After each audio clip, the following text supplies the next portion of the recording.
Do you wake up later than 3 a.m.? Well, then you're not really on self-improvement, are you?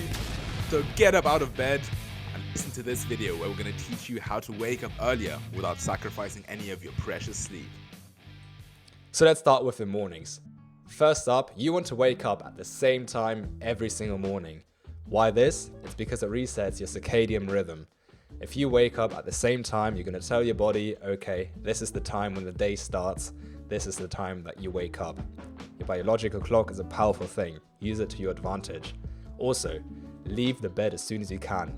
Sure, you can do some gratitude journaling right after waking up, which is what we actually recommend, because that way you do connect starting the day, waking up with these positive and great feelings of gratitude.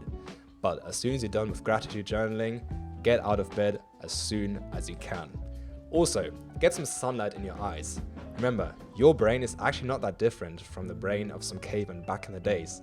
And how do you think they started their day? Cavemen back in the days did not have alarm clocks, so sunlight was their alarm clock, right? Use this to your advantage. Sunlight is the natural resetter of your biological clock. It's very important that you get this one right. Now to the most important time of the day.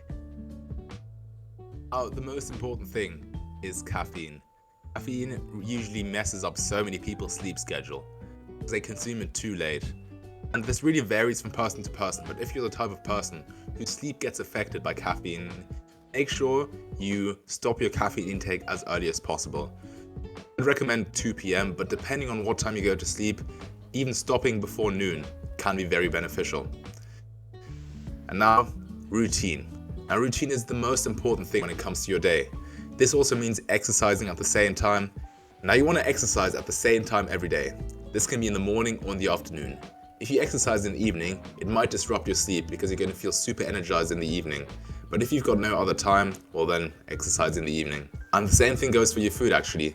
You want to eat at the same time every day. You want to maintain that schedule because that also affects your biological clock. Now the next point is your bed. The rule is the bed is only for sleep and sex.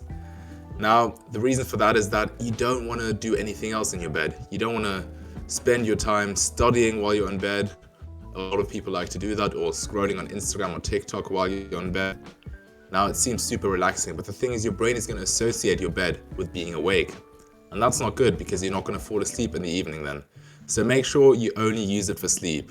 And once you go to bed, your body's going to realize, it's sleepy time, and go to sleep right away. Now the last one is no food before bed. I'd say 3 hours before falling asleep is the last time you can have a meal, because after that it's also going to affect your sleep because your digestive system is super active, and that's going to make it even harder to have deep sleep. And now we're getting to the most beautiful time, evening time. Oh my goodness, the evening. What a beautiful time of the day. It's very important that you have a proper evening routine. So how do you do this? You want to set up the perfect sleep conditions. Now, what are the perfect sleeping conditions? It is actually 18.5 degrees Celsius. That's the perfect temperature to sleep at. Now, figure out for yourself how you're going to do that, or if you're warm or cold enough at night. You want to cool down your body, because that, as we've all guessed, is another way to tell your body that it is sleeping time. Why? Because usually at night it gets colder, so cavemen got cold at night. There you go, very simple explanation. Have the perfect sleeping conditions, have some blackout curtains or sleeping masks so that you don't get that sunlight in your eyes at 5 a.m. when the sun starts to rise. Also, have no blue light around you before going to bed. Now, in theory, you can have your phone with you or some screens before going to bed, but install some blue light blockers at least. You want to wear some blue light blocking glasses and especially have those apps on your phone and desktop. By the way, those pre-installed ones that just kind of make your screen a bit orangey, no, they do not work. That is by far not enough. You need to install an app that can make your phone properly red. It looks ugly, but it's alright because you shouldn't be using your phone around this time anyway, at least not under ideal conditions. Instead, what you want to do is have your evening routine set up so that you have minimal screens in the evening and ideally do some reading right before going to bed. You want to have the same routine every single evening because that way you condition your brain to know, alright, I just brushed my teeth, I'm doing some reading now some journaling. Seems like I'm going to bed, just like I did all these other nights when I did the same thing. You want to start this routine early enough in the evening because your body does need some time to wind down. Your evening routine is all about winding down and getting your mind off of work and all the daily stresses, which is why you can actually use a brain dump as well. Now, what is a brain dump? It is some journaling. Take yourself a good journal and a pen. Do you know those evenings where your mind is just racing and you think, damn, I just can't go to bed. I've got so many thoughts on my mind.